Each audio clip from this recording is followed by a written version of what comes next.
the method for liberation, well, it's actually, this goes back to the good news of the beginning. It is the truth of who you are. Liberation, enlightenment, moksha, whatever word we use, it's not like becoming a rocket scientist. It's not like going to the moon. It's not like learning how to play basketball. It's not like learning how to be a concert pianist. It's actually going back to the truth of who you are. And so what we have to do is simply remove that which is dark. If I'm aiming for enlightenment, well, what is that darkness that's keeping me from living in my light?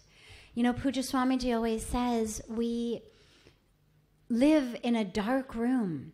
The curtains are drawn, but the sun is shining outside.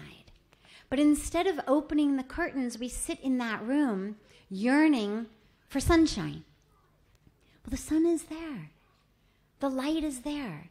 What do we need to do to open our curtains? How can we remove that darkness? And that's what all of our spiritual practices are about. That darkness. Here for me is the beautiful aspect of Indian culture.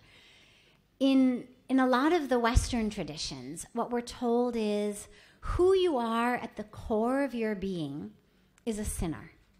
Here's what you need to do in order to attain salvation. In Indian culture, what we're told is who you are at the core of your being is divine. Pure, perfect, whole, complete, divine, light. But you've got all of this ignorance on top of that.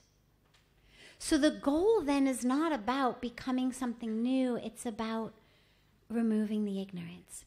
And the greatest ignorance is the ignorance of who you are. That's the ignorance that leads to the rest. We identify as the body. If you were driving down the road and someone called you and said, "Who are you?" And you said, "I'm exit 30. They'd say, no, I didn't say where are you. I said, who are you?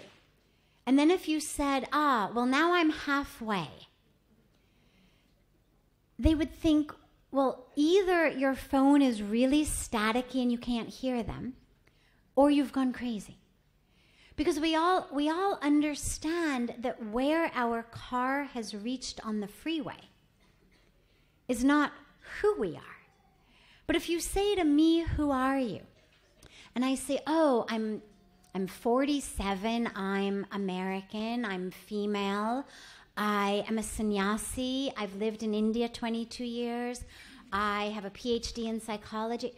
That's all the equivalent of saying I'm exit 30.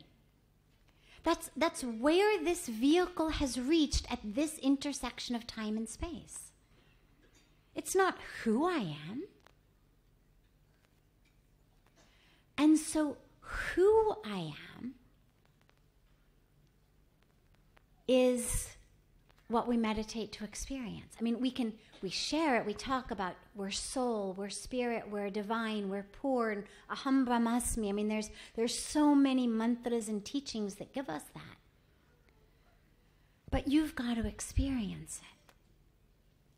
Someone reading out a menu or a recipe is not going to do anything for your hunger, but actually make it worse. Eat the food in order to feel full.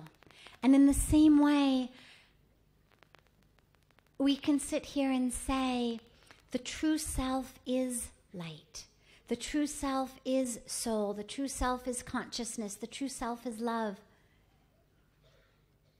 Liberation is who you are if you can get out of the shackles of your ego and your anger and your illusion and your competition and your jealousy and your ignorance of thinking that you are this box.